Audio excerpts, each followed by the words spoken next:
Hi! Great Life Mindset. Good morning. Kumusta mga moms? So, sa nakaadto nag-PC, thank you kaayo.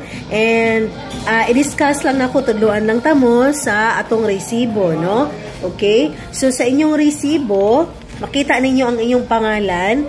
Then, sa kilid, ana, pangalan din sa kilid is date purchase o kanus-a ang due date. Kanus-a ang inyong tingbayad.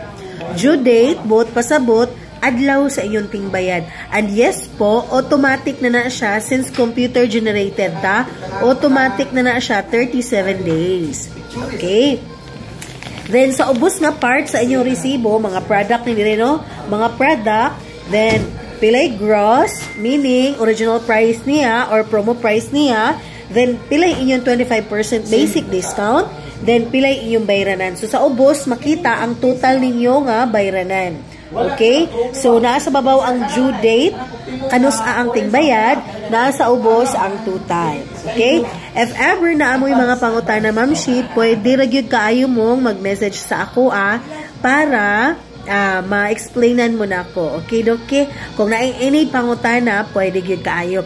Sa mga inahan nato diha nga wala pa nakaadto, inahan o gamahan nga wala pa nakaadto, adto na mo pangitaan lang ninyo si Sir Adriano.